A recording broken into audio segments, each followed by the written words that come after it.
Good morning student. हम लोग पढ़ रहे हैं क्लास 10th की एसएसटी और एसएसटी में पढ़ेंगे पॉलिटिकल साइंस। चैप्टर फर्स्ट है। चैप्टर का नाम है सत्ता की साझेदारी। आज हम लोग इस चैप्टर में देखेंगे कि आधुनिक लोकतांत्रिक व्यवस्था में सत्ता के साझेदारी के अलग अलग तरीके क्या है, किस प्रकार से जो है लोकतंत्र में सत्ता की साझेदारी की जाती है। ठीक है, इसके बारे में। तो आधुनिक लोकतंत्र व्यवस्था में सत्ता के साझेदारी के अनेक रूप होते हैं। ठीक है, सत्ता के साझेदारी के अनेक रूप हैं जो निम्नलिखित है। तो पहला बताया गया है सत्ता के विभिन्न अंगों के बीच बंटवारा। दूसरा है सरकार के विभिन्न स्तरों में बंटवारा। तीसरा है विभिन्न सामाजिक समूहों के बीच सत्ता का बंटवारा। चौथा है राजनीतिक दलों व दबाव समूह द्वारा सत्ता का बंटवारा। ये 4 पॉइंट बताए गए हैं आधुनिक लोकतंत्र व्यवस्था में सत्ता के साझेदारी बनाए रखने के तरीके।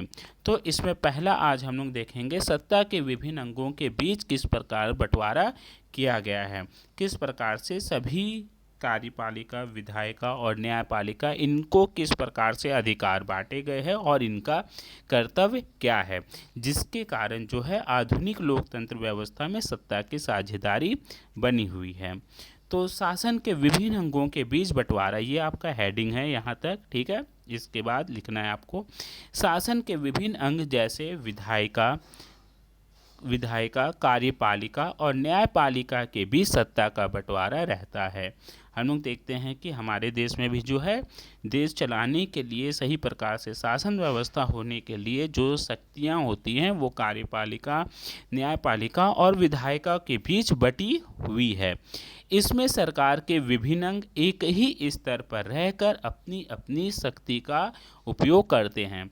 ये जो कार्यपालिका, विधायिका और न्यायपालिका हुए, इनको जो कार्य दिया गया, इनका जो कर्तव्य होता है, ये अपने कर्तव्यों का पालन सही प्रकार से करते हैं, दूसरों के कामों में हस्तक्षेप नहीं करते, सत्ता पर रहकर अपनी अपनी शक्तियों का उपयोग करते हैं, जिसमें कोई भी अंग सत्ता का असीमित उपयोग नहीं करता। मतलब सभी अपने अपने कार्यों को करते हैं और एक दूसरे के कार्यों की निगरानी भी रखते हैं कि सही प्रकार से काम हो रहा है कि नहीं, तो जिससे वो अपनी शक्तियों का असीमित या गलत उपयोग नहीं करते। हर अंग दूसरे पर अंकुश रखता है, जिससे विभिन्न स्तरों के बीच सत्ता का संतुलन बना रहता है। बना रहता है। इसका सबसे अच्छा उदाहरण अमेरिका और भारत में देखने को मिलता है।